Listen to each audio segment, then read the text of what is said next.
There's something intimate about a voice in the night under a blanket of darkness. Maybe it's always been that way for humans. Our ancient ancestors drifting off to sleep beside warming fires. The village storyteller's voice, a comforting drone in the sleepy distance. If you're of a certain generation, you remember being a teen, waiting for dark, for when the AM radio waves would travel further, bouncing off the ionosphere in ways they couldn't during the daylight. Radio signals would suddenly travel hundreds of miles, bringing voices and music from distant cities. Remember that feeling? The thrill of pressing your ear close to the radio, not wanting to wake your parents as you listened to stations from places that seemed impossibly far and far more exciting than wherever you were at. I was a bookworm when I was a kid, and my little sister and I used to share a room. Every night, she would ask me to tell her stories, and I would weave them from the books I'd read, sometimes changing the characters and endings. There's a profound comfort in being read to, in hearing another human voice, when the world goes quiet and sleep feels far away. Science supports what we intuitively know.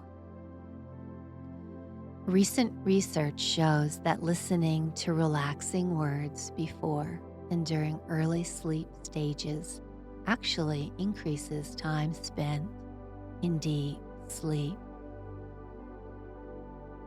The brain's engagement with storytelling helps slow our heart rate. And studies have also shown that being read to activates the same regions of our brain associated with empathy and connection. So tonight, it's story time. But before we continue, I need to remind you to ensure that you are somewhere safe for sleep. And if you're finding value in these episodes, please consider following or subscribing to the podcast. Just as you might feel isolated in the dark, trying hard to sleep, creating these episodes can sometimes feel like sending messages into the void. Each new follower, and I notice each one, reminds me that you're out there. And that makes the work that goes into each episode both fun and worthwhile. Tonight's reading comes from John Burroughs' book, In the Catskills, written in the late 19th century. In our modern lives, filled with screens and artificial light, reconnecting with nature through these lyrical descriptions can help ground us, remind us of the simple rhythms that govern all living things. So let's prepare your body and mind for rest. We'll begin with some deep, intentional breathing, a simple but powerful way to calm both body and mind. Notice your natural breath for a moment.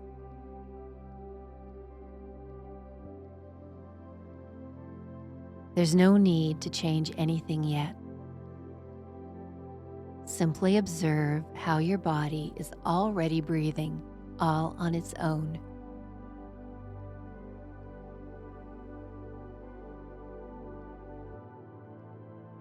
Now we'll practice breathing in a way that signals to your body that it's safe to relax.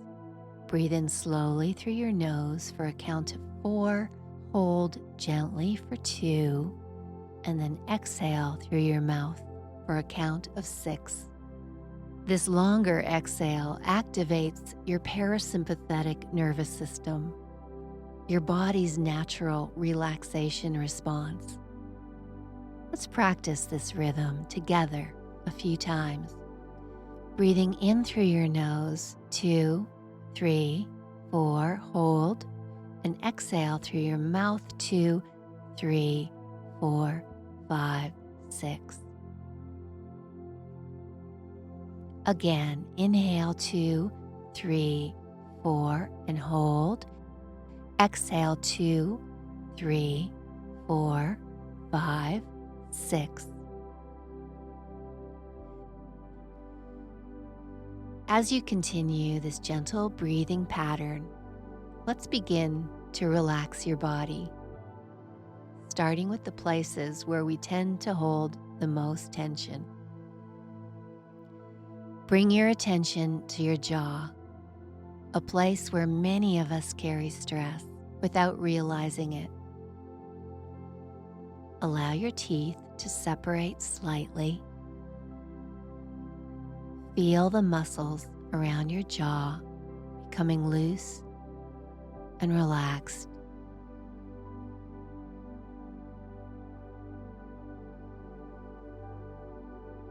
Move your attention to your shoulders, another common place we hold tension, especially if you work at a computer all day. Sometimes we don't notice that our shoulders have inched up towards our ears, and we sit that way for hours. Let your shoulders drop away, feeling heavy and soft. Notice how your shoulder blades seem to melt into the surface beneath you. This melting sensation spreads down your arms, through your elbows, into your wrists and fingers. Your arms become weightless and then heavy, then completely at rest.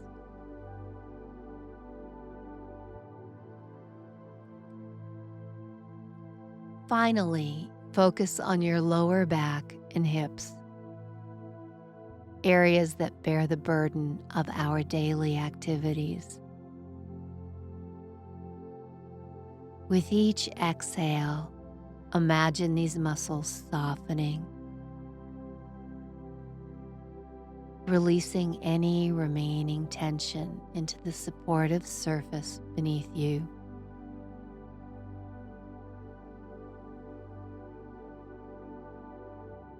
Let this wave of relaxation flow down through your legs, past your knees, all the way to your toes.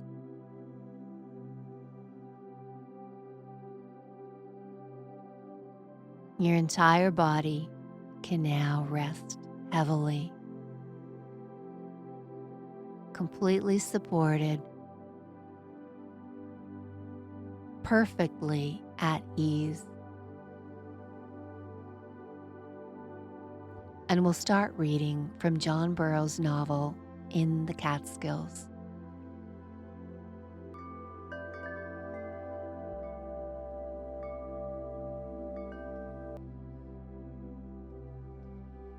Many of the early settlers of New York were from New England, Connecticut perhaps sending out the most.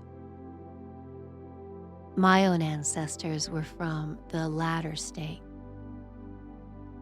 The Connecticut immigrant usually made his first stop in our river counties, Putnam, Dutchess, or Columbia. If he failed to find his place there, he made another flight to Orange or Delaware. where he generally stuck. But the state early had one element introduced into its rural and farm life not found farther east, namely the Holland Dutch. These gave features more or less picturesque to the country that are not observable in New England. The Dutch took root at various points along the Hudson and about Albany and in the Mohawk Valley, and remnants of their rural and domestic architecture may still be seen in these sections of the state. A Dutch barn became proverbial as broad as a Dutch barn, a phrase that, when applied to the person of a man or woman, left room for little more to be said. The main feature of these barns was their enormous expansion of roof. It was a comfort to look at them. They suggested such shelter and protection. The eaves were very low, and the ridgepole very high. Long rafters and short posts gave them a quaint, short-waisted, grandmotherly look. They were nearly square and stood very broad upon the ground. Their form was doubtless suggested by the damper climate of the Old World, where the grain and hay, instead of being packed in solid, deep mows, used to be spread upon poles and exposed to the currents of air under the roof. Surface and not cubic capacity is more important in these matters in Holland than in this country. Our farmers have found that in a climate where there is so much weather as with us, the less roof you have, the better. The Dutch barn was the most picturesque barn that has been built, especially when thatched with straw, as they nearly all were, and forming one side of an enclosure of lower roofs or sheds, also covered with straw, beneath which the cattle took refuge from the winter storms. Its immense unpainted gable, cut with holes for the swallows, was like a section of respectable-sized hill, and its roof was its slope. Its great doors always had a hood projecting over them, and the doors themselves were divided horizontally into upper and lower halves, the upper halves very frequently being left open, through which you caught a glimpse of the mows of hay or the twinkle of flails when the grain was being threshed. The old Dutch farmhouses, too, were always pleasing to look at. They were low, often made of stone, with deep window jambs and great family fireplaces. The outside door, like that of the barn, was always divided into upper and lower halves.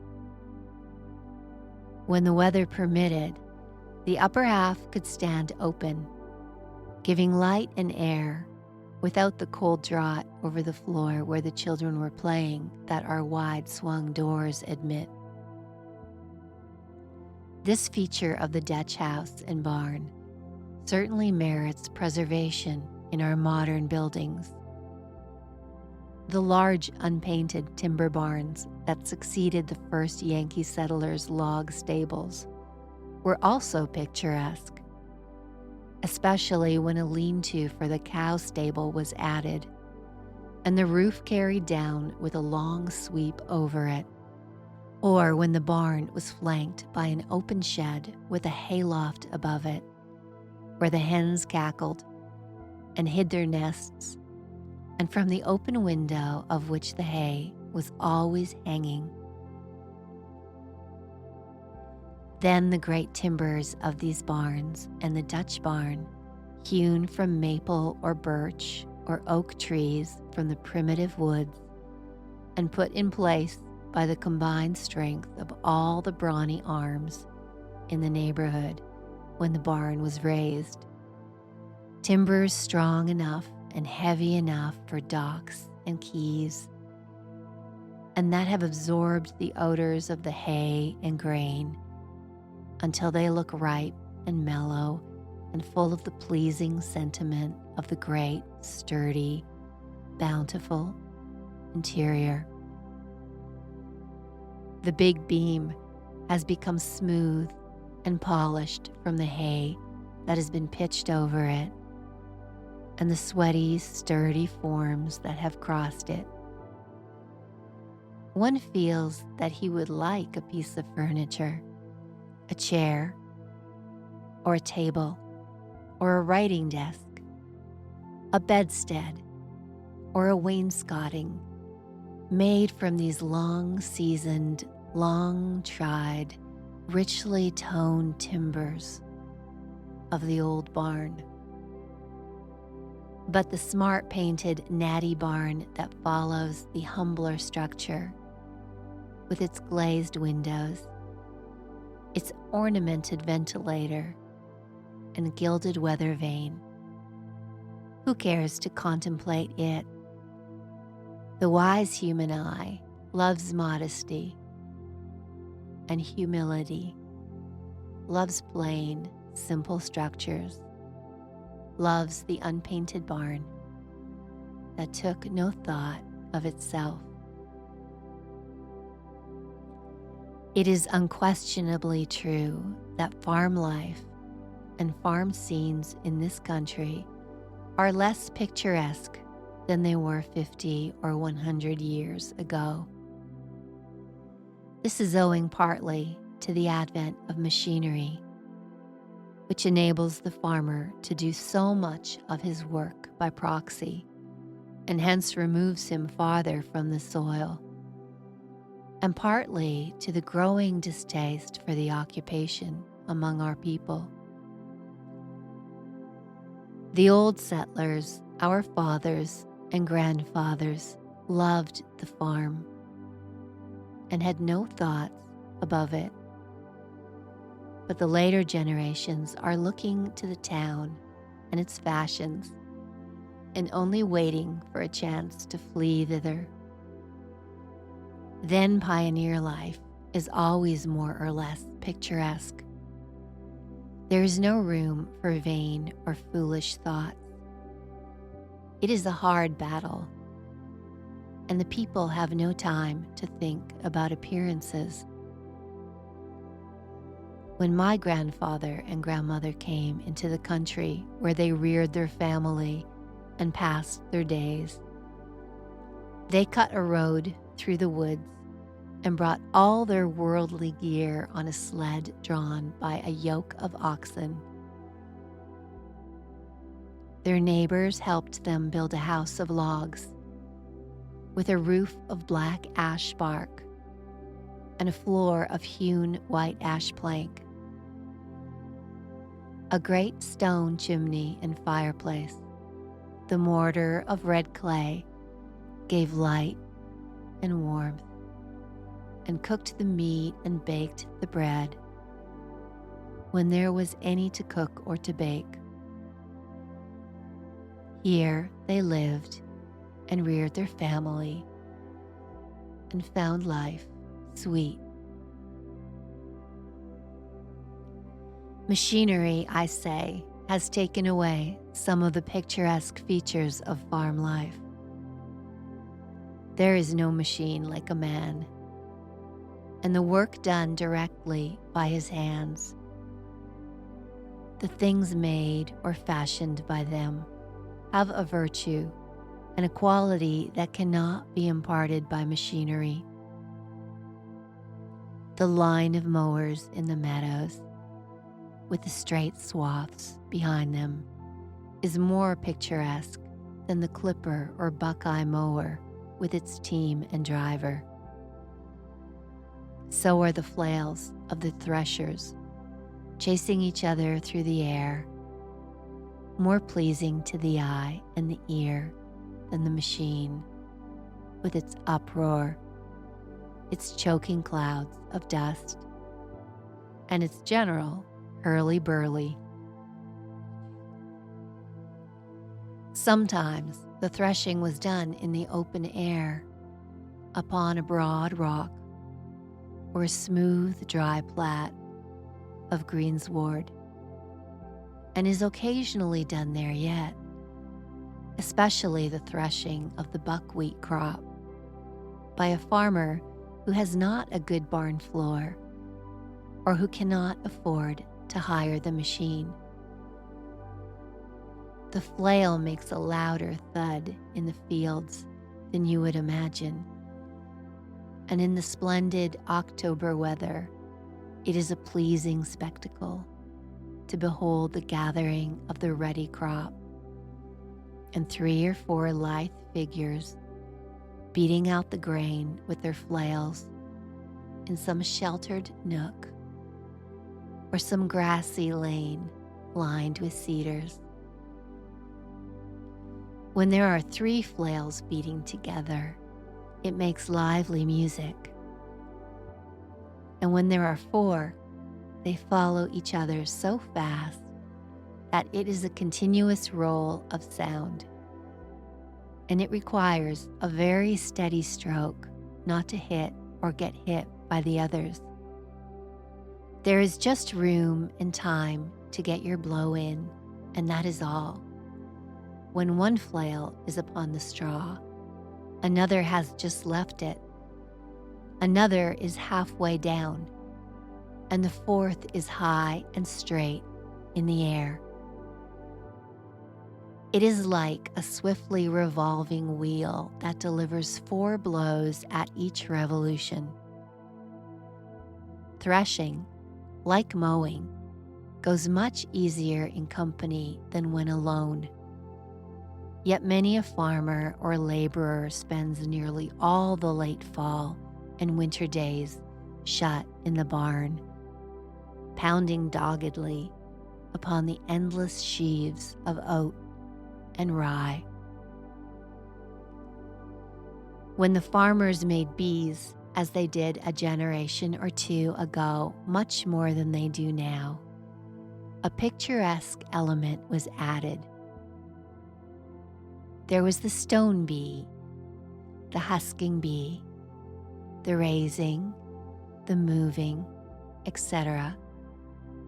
When the carpenters had got the timbers of the house or the barn ready, and the foundation was prepared, then the neighbors for miles about were invited to come to the raising. The afternoon was the time chosen. The forenoon was occupied by the carpenter and the farm hands in putting the sills and sleepers in place. Sleepers, what a good name for those rude hewn timbers that lie under the floor in the darkness and silence. When the hands arrived, the great beams and posts and joists and braces were carried to their place on the platform, and the first bent, as it was called, was put together and pinned by oak pins that the boys brought. Then pike poles were distributed, the men, 15 or 20 of them, arranged in a line abreast of the bent. The boss carpenter steadied and guided the corner post and gave the word of command. Now set her up with her, up she goes. When it gets shoulder high, it becomes heavy and there is a pause. The pikes are brought into requisition. Each man gets a good hold and braces himself and waits for the words. Heave at the top of his voice, every man doing his best.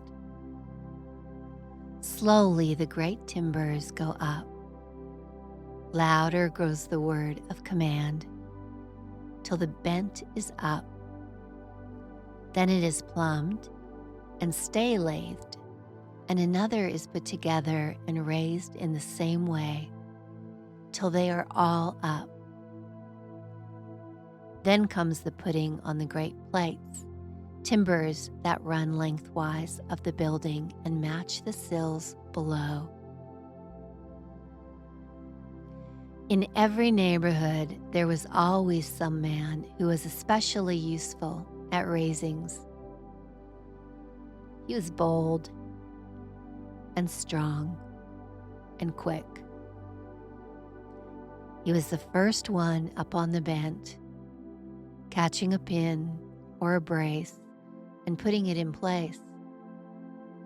He walked the lofty and perilous plate, put the pins in the holes, and swinging the heavy instrument through the air, drove the pins home. He was as much at home up there as a squirrel. Now that balloon frames are mainly used for houses, and lighter saw timbers for barns, the old-fashioned raising is rarely witnessed. The moving was an event too. A farmer had a barn to move or wanted to build a new house on the site of the old one, and the ladder must be drawn to one side.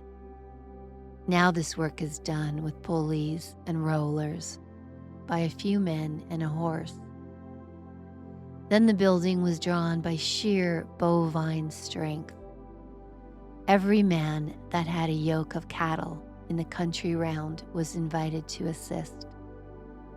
The barn or house was pried up, and great runners cut in the woods placed under it, and under the runners were placed skids.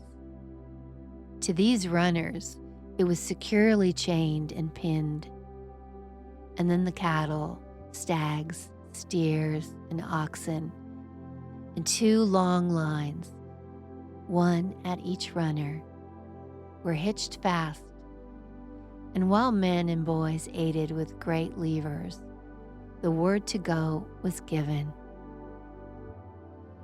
Slowly the two lines of bulky cattle straightened and settled into their bows. The big chains that wrapped the runners tightened. A dozen or more lusty throats urged their team at the top of their voices when there was a creak or a groan as the building stirred. Then the drivers redoubled their efforts. There was a perfect babel of discordant sounds. The oxen bent to the work. Their eyes bulged, their nostrils distended, the lookers-on cheered, and away went the old house or barn, as nimbly as a boy on a hand sled. Not always, however. Sometimes the chains would break, or one runner strike a rock, or bury itself in the earth. There were generally enough mishaps or delays to make it interesting.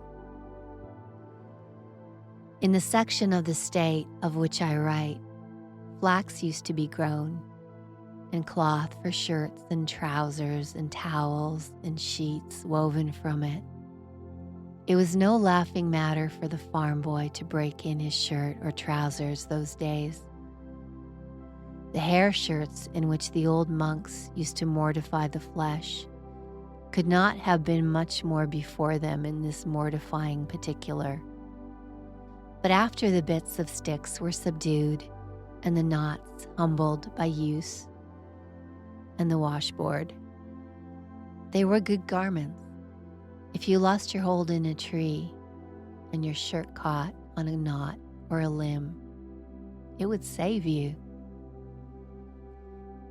But when has anyone seen a crackle or a swingling knife or a hetchel or a distaff or some swingling low for a bonfire? The quill wheel and the spinning wheel and the loom are heard no more among us.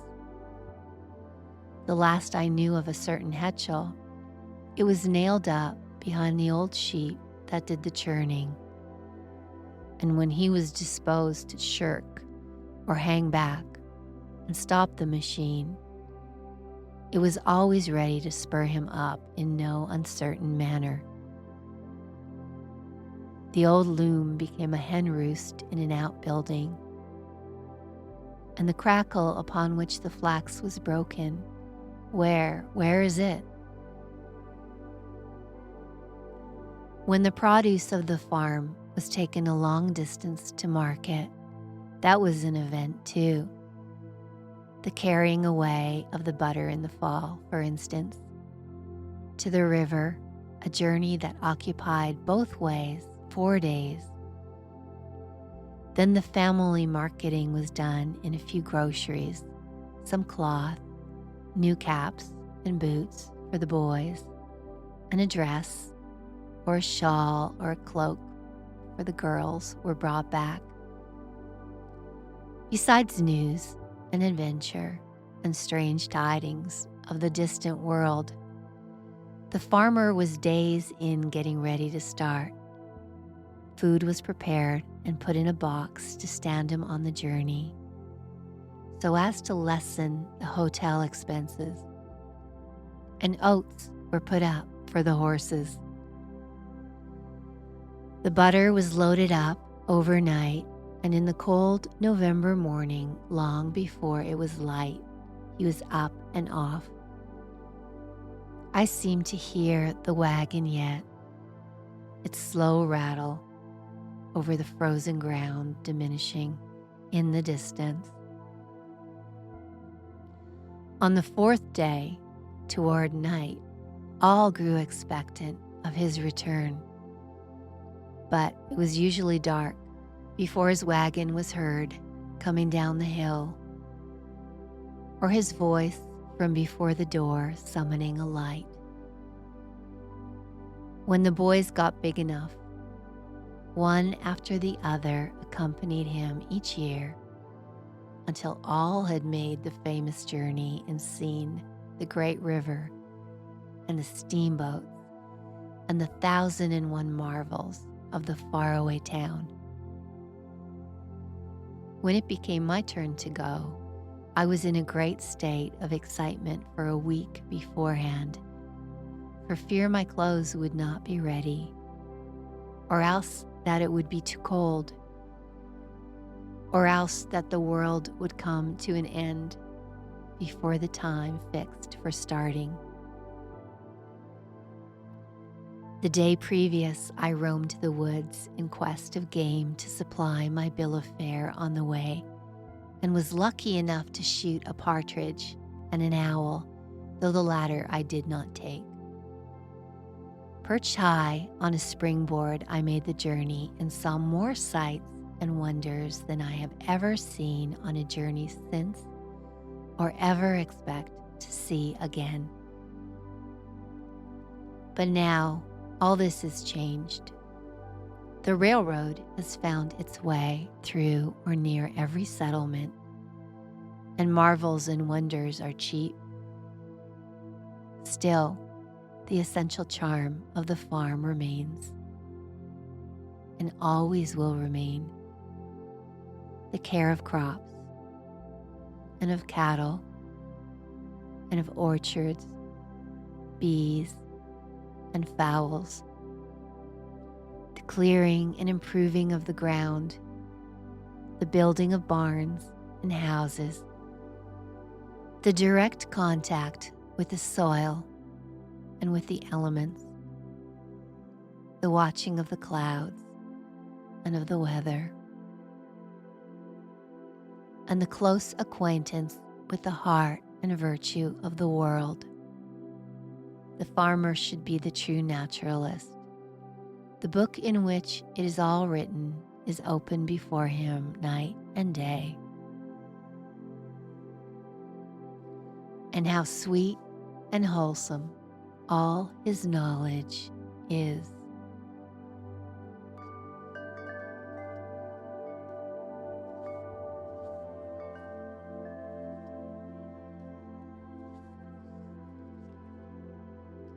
Hopefully, now you're close to that unique state between wakefulness and sleep, the transition your brain and body move through each night before sleep. In this liminal space, your brain waves are likely shifting into what we call theta waves, creating a dreamlike floating sensation. You'll notice your heartbeat has slowed. Your muscles have surrendered their tension, and a pleasant heaviness has settled over your limbs. It's a gift being here, nestled in a cocoon of tranquility. Even if sleep hasn't quite arrived, there's something nice about this moment, the softness surrounding you, the quiet embrace of darkness, the gentle weight of your covers. Let yourself be held in this stillness. And remember, there's no need to chase after sleep. Sleep is like a friendly but slightly feral cat. It can't be caught. It comes to you. But whether sleep